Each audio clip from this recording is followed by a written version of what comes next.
like really therapeutic to like feel the ball moving in your stick, catching and throwing.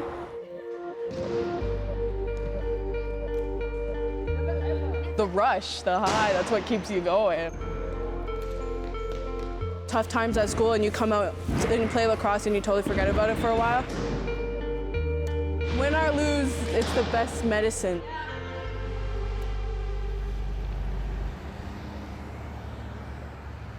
At Six Nations of Grand River, the largest First Nation in Canada, they call it the medicine game.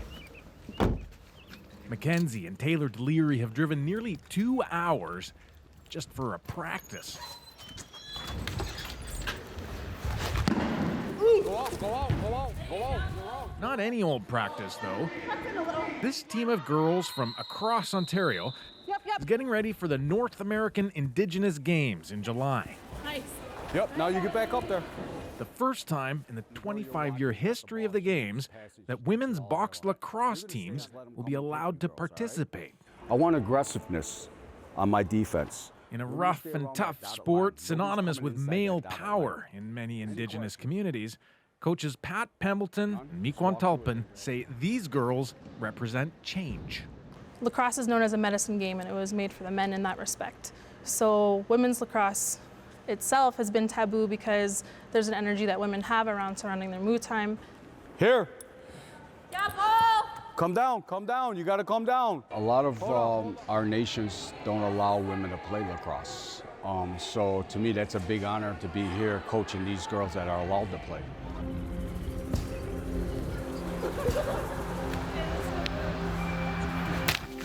The Deliri girls hail from the Chippewa of Thames First Nation, just outside London. From a home where all 4 kids play lacrosse, thanks to their father, Mark, who has a passion for the game. We're taught that it was the game of the Creator. The Creator created this game for us, and that he loved to watch his people play the game. It didn't matter to 18-year-old Taylor, the oldest, that lacrosse is a male-dominated sport. Once she started, Mackenzie was keen to play too. That's when Mother Sherry got a bit nervous. At first I was concerned about how physical it can be. Mackenzie, she was petite, and I had fears and concerns that she would get hurt. But what quickly became evident when it came to lacrosse, Mackenzie stood out. All her teammates noticed her right away, like, whoa, the crowd, whoa. Just the big whoa, and she does some play. How'd she do that? And we'd even asked, how do you do it? She said, I don't know. She said, I just do it. She's 17 in grade 11 now, college and university on her mind, trying to cram in some studying. Everybody got their water bottles. Barely enough time to scarf down snacks. Sid has practice at 7, then you guys have yours at 8, then Colin's there from 9 till 10. Before the whole family heads off to practice. Mackenzie would like to play field lacrosse for university. That can only really happen if she gets a full scholarship, right? Financially, we wouldn't be able to, send her to school in the States on her own. Oslo. But now, thanks to her involvement in the Indigenous Games, Mackenzie has a mentor. That's it. Beautiful pick. Her spirit is ignited. It's lit by this game, and she has those eyes of wonderment right now, and you can tell, and you can see that she wants to be involved. She wants to be a part of these opportunities, and she wants more for herself. Yeah. Miquan Tulpin is herself inspirational, a Cree from James Bay who didn't pick up a lacrosse stick until her late teens, now one of the top females in the sport, a member of Canada's national women's field lacrosse team. There's 4 corners, there's a box here at all times. And she's convinced the North American Indigenous Games will open doors for Mackenzie and the other girls.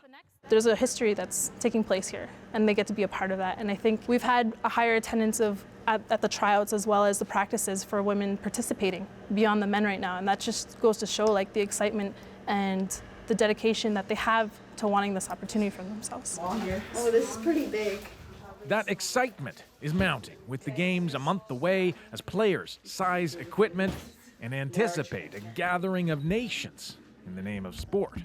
I feel like there's such a stigma around natives, like all they're about is, but the bad stuff. There's not enough positive around youth natives. So it's like something for kids to look forward to instead of like feeling sad about stuff or just get into bad habits. So by like making the NAG games, they say, wow, if I like go to my practices and I train really hard instead of doing other things, then I can be rewarded in a big way.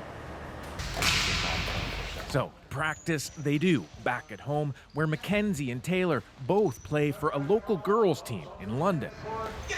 Slowly but surely, women are making breakthroughs in box lacrosse, attracting more attention, more funding. With younger sister Sydney looking on, Taylor can't help but feel like a trailblazer. It's something you get to tell like future generations. Like I was on the first women's NAG lacrosse team. Like that's amazing to say. And when Mackenzie looks to her future, she's aiming high. Her sights set on college lacrosse, where she's keen to study kinesiology. My end dream with lacrosse is just to take what I know from the sport and eventually like help other athletes who might get hurt. That's my dream to do, help other athletes like achieve their dreams. But tonight, more modest goals for the Deliri girls: sustenance. Drive safely.